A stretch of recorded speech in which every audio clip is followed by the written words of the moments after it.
Hello there, Riderflex Nation. Steve Urban here with more career advice and job interviewing tips for you.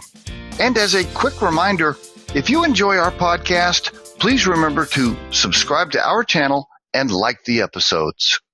And on today's podcast, we have Ian MacGregor, the co-founder and CEO of Skratch Labs. Ian, thank you, sir. I really appreciate you calling in today. No problem. Thanks for having me, Steve.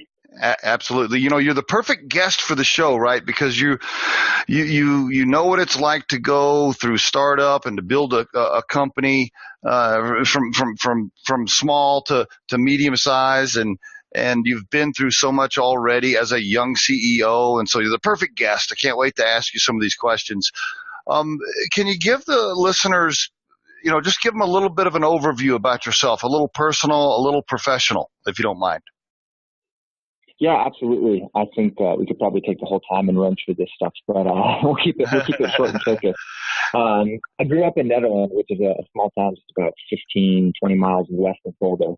And it was a pretty unique upbringing in the sense that it was very much a rural community that we kind of always joked was half hippie and half hip. But that's how I would describe it too. That's good. I love that.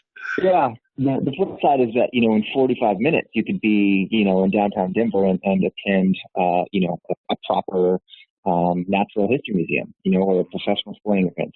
And from that perspective, it was pretty unique to kind of have what I think of as the best of all worlds. I went to kindergarten through high school up there. I met my wife. We started dating when we were in high school.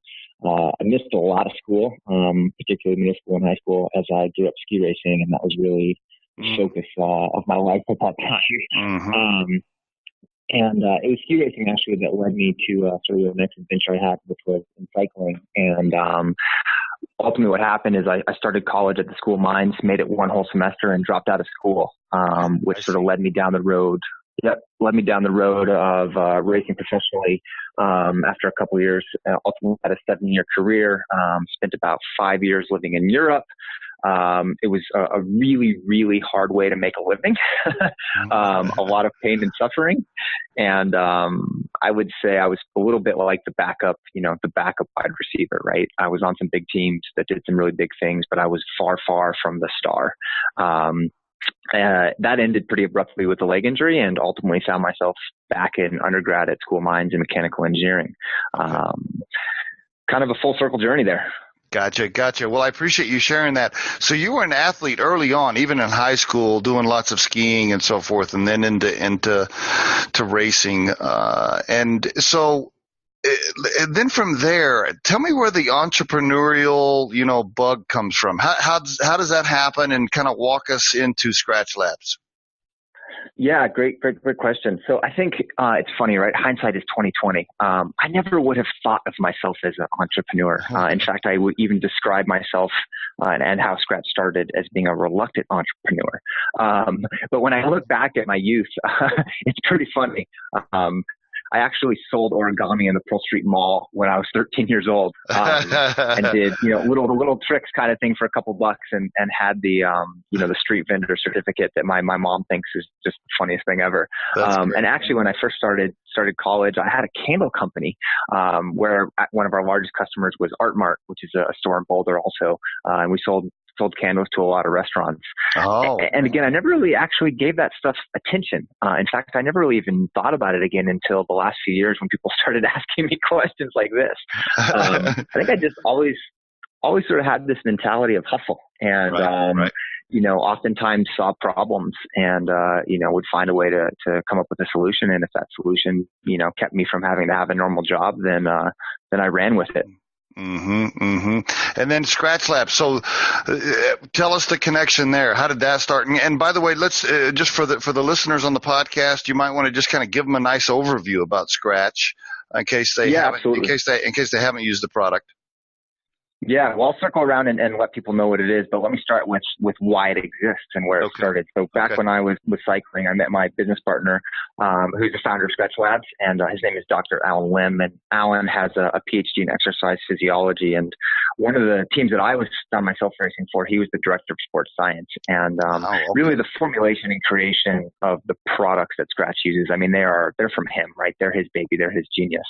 And the short version was, the stuff we were using, the sponsors we had, the stuff just wasn't that great.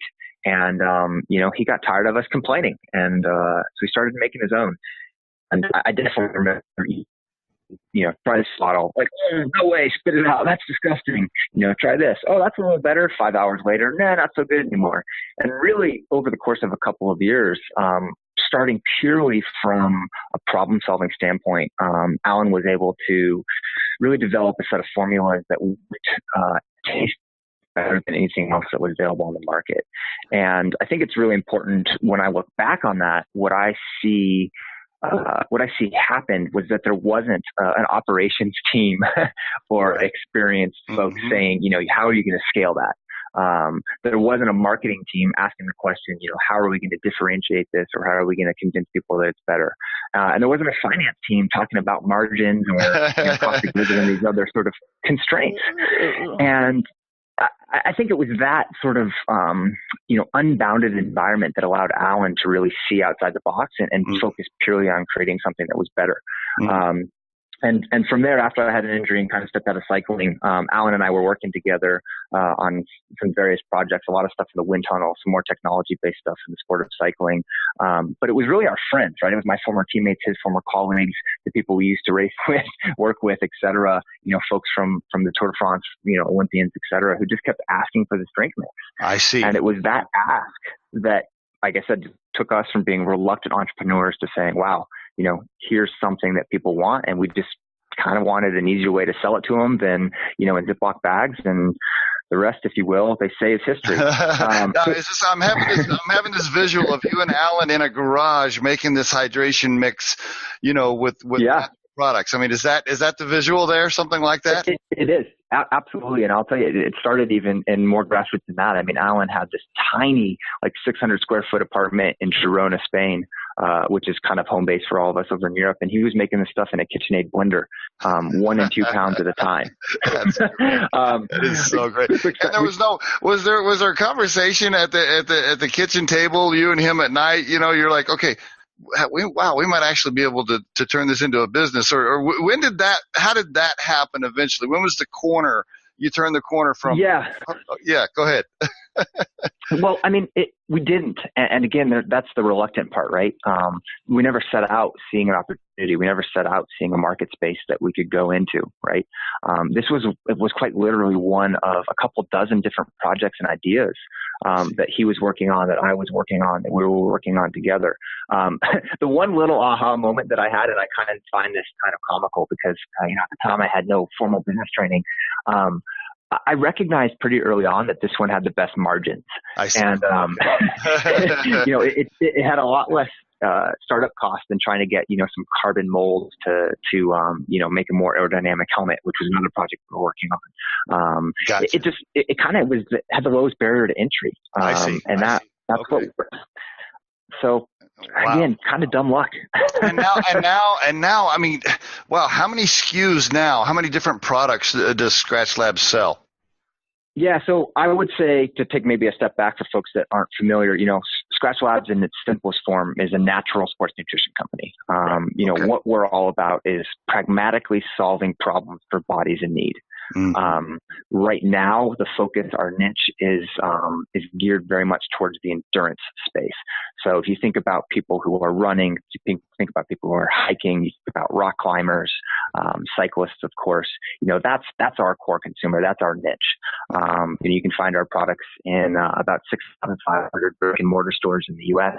Runs the gamut from outdoor places like REI to natural food stores like Whole Foods. Obviously online has done really well as well. Okay. For us to answer the question that you asked that I'm ignoring, we've got about 55 SKUs now. 55 SKUs. Okay. Yep. And it can also be purchased on your own website and through Amazon as well? Yep, exactly. Okay. We really try and put our products where people are, where they're shopping. Yep. And just for the listeners that may not have tried the product or heard of it yet, it's Skratch, SKRATCH, SkratchLabs.com. Correct. Yep. And you can, of course, you just put in Skratch Labs and it'll all kinds of stuff pops up on Amazon. Yep. What's interesting about the product for me is watching people's reaction to the taste of the product that aren't necessarily what I would call athletes, right? Like I've had, you've sent me samples over, which by the way, I really appreciate, and I'll have them in the living room. And my wife, who is not, I can barely get her to go hiking with me, right? So she's not what I would call an athlete, or I'd have other friends over that aren't necessarily hikers or athletes, and they'll be, oh, what's this? I've never heard of this. And then they'll try and they'll be like, oh, this is pretty good, and they almost have this look on their face like, wow, aren't like health bars and health things supposed to taste bad? Absolutely. And that's been a huge point where we've succeeded, right? Is recognizing that taste, and I would even say enjoyment of eating, right, is a foundational component of having it be, actually using it. If it doesn't taste good, and I know this myself, having been an athlete, even if it's the best thing for you, when you're having to consume something, 5-6 hours a day, 7 days a week, you're not going to do it if it's not good. So it was a good problem to solve. That's great. I mean, congratulations on everything you guys have built over there so far. So as you did, how many years has it been, by the way? The company's been in business for how long? Yeah, we started on Super Bowl Sunday in 2012. So we are just about to 7 years.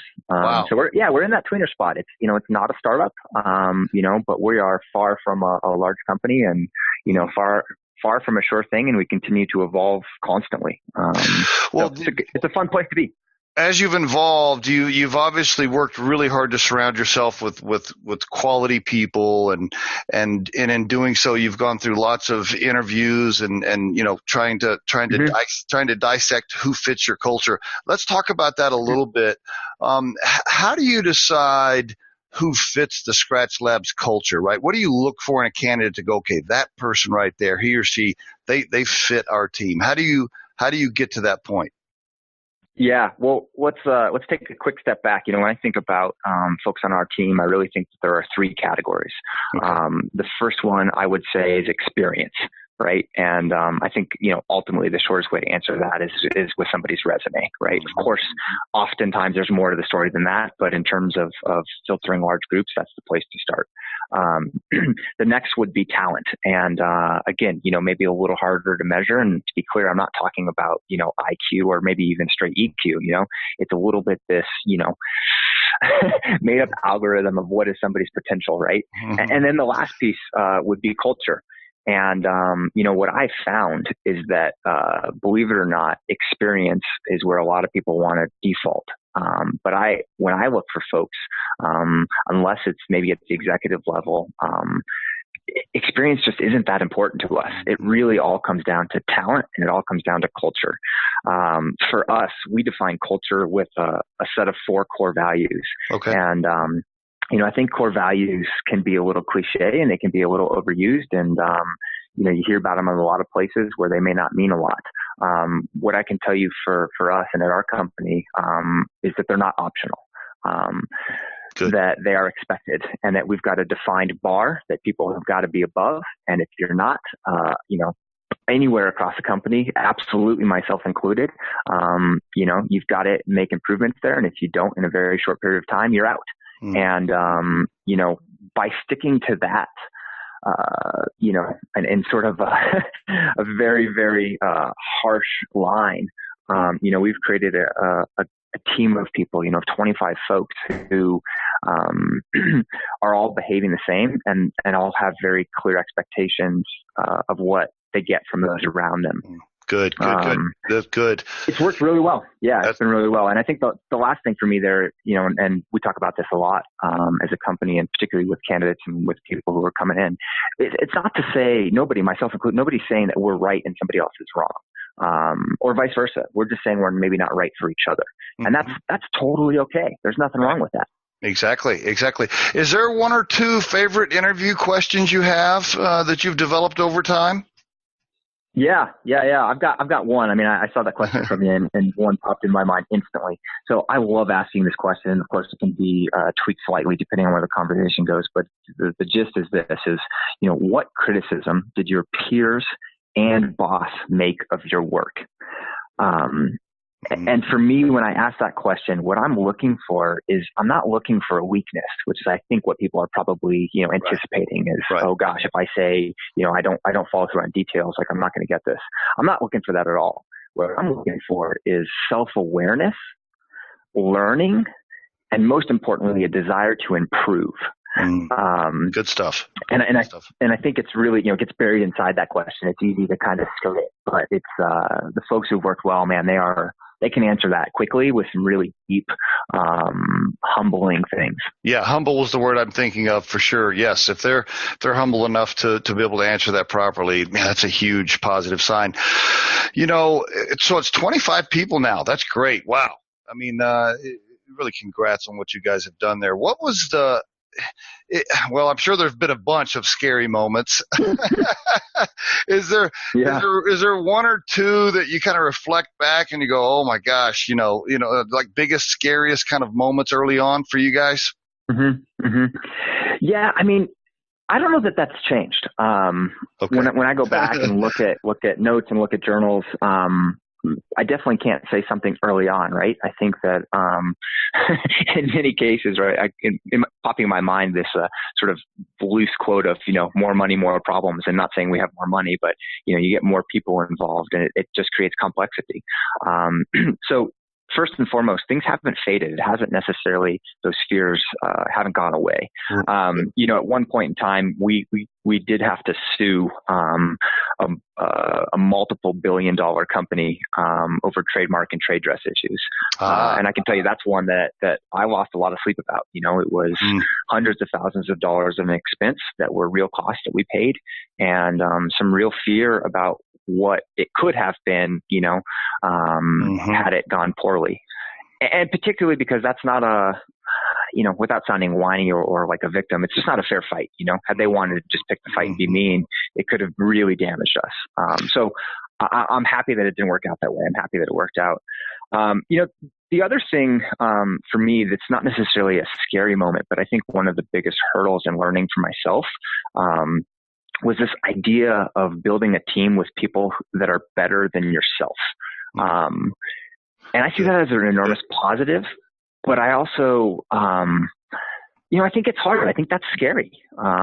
You gotta make sure that you're okay with that, right? You gotta be pretty secure in it to have it happen. But once you get there, it's amazing. It's awesome. The emergence that can happen. Would you, if you were, doing a class up at CU, I don't know, an entrepreneurship class or something, and they had you teach for a day, and you were going to give maybe two or three key pieces of advice to anybody thinking about starting their own company, what would you tell those folks today? Yeah. Well, I have to say this. First and foremost, I really don't like giving people advice. This might be a matter of semantics, but I really don't believe if you're giving somebody advice, it feels to me like what's best for them. And I don't think that can ever don't think that can ever be the case. With that though, I'm happy to share my experiences. And if somebody has a takeaway from that, great. And if not, I would encourage them to trust themselves. And on that note, the first thing for me in my experience was really about trusting yourself. But that obviously extends very quickly to trusting your team. And the example that I'll give quickly with that is, with this whole thing was first starting, we were really trying to get together some financial metrics, and it was an area where neither Alan or myself had any understanding or any expertise. We were really good at using Excel as scientists, but not good at using it from a financial perspective.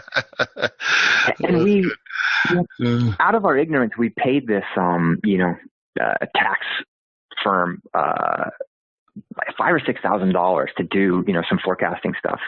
And the spreadsheet that I got back was so frustrating. I remember thinking I could have made this on Google Sheets on my phone. I mean, this is ridiculous. Right. And it kind of was.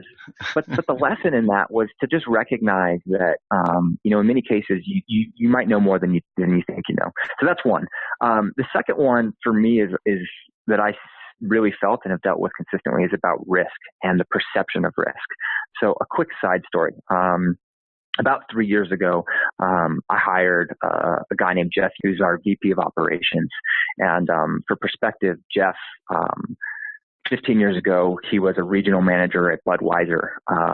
10 years ago, he was a major VP, I think is what his title was, something like that, at White Wave. Okay. 5 years ago, or 5 years after that, he was at a company based here in Colorado called Madhava, which does a bunch of sweeteners and agaves. And it's a much larger company than ours. Very different. It's a more commodity-based business, but much larger. And then Jeff came and joined our team, right? So he was on this just, downward trajectory in terms of company size. And about 2 weeks after he started, Jeff and I were sitting down doing lunch and kind of just going through, what questions do you have, yada, yada. And he looked at me right in the eyes and he said, Ian, before I get started, I have to tell you, I'm realizing that this is the riskiest thing I've ever done in my life. And I couldn't even answer Jeff. I kind of started laughing, like truly laughing. And I said back to Jeff, Jeff, where this is at right now, this is the safest thing I've ever done in my entire life. And okay. I mean, it's comical and it's funny, but it's so true. And I think it just really sort of underlines the perspective, that is needed to really engage in a startup. It's a very different world. Right. It sure is. Absolutely. How about the CEO, being a CEO for the first time? A lot of people, that's a major change for most people, right? They whatever environment they were in before, whether it was at associate level or maybe a mid-manager level, the first time you step into a CEO role where you realize when you lay down at night in bed, you're thinking, wow, okay, this, I am responsible for all of these people. Is there any advice you would give, one or two, or maybe experiences to your point, Yeah. Advice, maybe experiences, first time CEO stuff, anything you want to share there? Yeah, I mean, there's a couple things that I experienced, and I think the first is that I know for myself that there was a lot of ignorance. I just didn't realize or think about those things. It kind of just happened, right? And I'm not saying that that's a good thing, but that was my truth, for the first, at least year, if not 18 months. And I do remember the realization when I looked around for the first time and went, whoa. All 8 of these people, are paying their mortgage or putting food on their table. And if I screw it up, I screwed up for them. And that was a lot of pressure, an odd amount of pressure. Yes. Yep. A couple of things come to mind for me. And the first gives me a smirk. I've really worked, and I'm not perfect at it by any stretch. I've really worked hard to listen more. And Steve, that's something that you've helped me with, right? Well, I know the first time you and I met, I got excited, talked, and you did a great job of pointing it out, right? Well, it's a key, contributing factor to success in CEOs, I think, is once they get to that level, if they'll learn to try to listen more, because they're hiring all this great talent, they're bringing all these people around them, and then it's important for them to listen. So that's great to hear that you've worked on that. That's awesome. But hey, listen, man, you've already been, 10 times more successful than most guys your age at this point with what you've built over there. I'm super proud of you and super happy for everything you guys have done. What are those? I could almost guess maybe, but the key contributing factors to Ian's success. I mean, hustle's got to be one of them. You actually mentioned the word earlier, right? I mean, as a former athlete, your work ethic and your hustle automatically is way up there, right? Other key contributors to your success so far that you want to share? Yeah, I mean, it's funny. I kind of want to challenge you on success, right? Whose definition of success are we going after? But rather than going all philosophical on it, we'll just run with the assumption, okay? Yeah. I mean, I think grit, which is maybe another word for hustle, right? But That's a good one. For me, grit is probably at the top. I think the other piece that I know is intrinsic in me is this idea of curiosity. I've just always been curious. I want to ask questions. I have a natural tendency to play devil's advocate. I like the argument. I like to challenge people. I like to challenge myself. It's always seemed to serve pretty well. Again, whether that, is causal or at least correlates to quote unquote success, I have no idea. The other thing that really comes to mind for me, is this. I personally have always I've always had a lot of intrinsic motivation, and I've always been very intentional about setting intrinsic goals as opposed to, say, extrinsic goals. Gotcha. And again, I don't know whether that, led to something or not, but it's always worked for me. That's good. Last question as we wrap up here, and I could keep you on the phone for a lot longer, but I know you're super busy. Last question. I like to ask this one, and I actually stole this from a friend of mine, JP O'Brien over at Black Lab Sports, who I think you know as well. Mm-hmm. He asked me this question, and now it's one of my favorite questions. One day I was with him. We were on the back porch of his facility over there on a Friday afternoon having a little early happy hour, and he said, "Steve, what's your core purpose in life?" And, I was challenged by that. I gave him an answer like, well, family and make the world a better place, kind of your standard Mm-hmm. answers. And he pushed me further and said, no. What's your core purpose professionally in life now at this stage in your life? And boy, I struggled at answering that at the time. I really did. Mm-hmm. And so now I like to ask the question, for you at this stage, when you get up every day now, what's Ian's core purpose in life professionally? Yeah. I mean, I understand the distinction with the professional side. Yeah. And I understand the desire to, keep the focus away from, I guess you could say the sort of cliche answer of family. But right. I will say that for me, I don't distinguish between personal and professional. I really want to put myself in that area of, we say core genius, right? Whatever you want to call it, a lot. So I have two things, and they're obviously, related and maybe even siblings of each other. But the first is learning.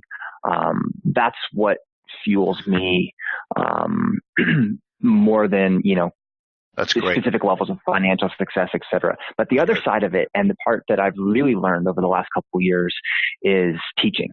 And to be clear, I'm not going to go be a college professor or a high school teacher. That's not what I mean. But when I'm able to, whether it's through experience shares or just a conversation, whatever it might be, help somebody else learn and fulfill their own potential, that's incredibly rewarding for me. And I get a lot of energy out of that. That's really good. The learning and the curiosity, wanting to learn and grow, and the curiosity that you mentioned combined with the hustle. I mean, all of those are key contributing factors, I think, to the success. Really good stuff, Ian. Thank you so much. So, my friend, I could keep you on the phone forever. Super happy for you guys over at Skratch Labs. Great product. And for the listeners, again, skratchlabs.com, skratchlabs.com, or Amazon, or in many, many retailers. Awesome product. Super happy for you guys. Ian, thank you so much for calling in. And we got to get together soon. Another breakfast pretty soon, right? Sounds good. I look forward to it. All right, buddy. Take care. Thanks for calling. Talk to you soon. And there is your Riderflex tip of the day from my good friend Ian MacGregor, the co-founder and CEO of Skratch Labs. We truly hope you find our material helpful and entertaining. And in the spirit of giving back, Riderflex donates half of all proceeds gained from this podcast to the Volunteers of America and their efforts to support veterans with employment services. While our podcast can be heard across most platforms, including iTunes, Google Play, YouTube, and SoundCloud, you can become a supporter of this podcast by visiting our show on the platform Anchor FM. That's anchor.fm/Riderflex. You can send us your questions or suggested topics for future episodes to the email address podcast@riderflex.com or drop us a voicemail at 888-964-5876 extension 710. Visit riderflex.com to learn more about us. Thanks so much for listening, folks, and have a great day.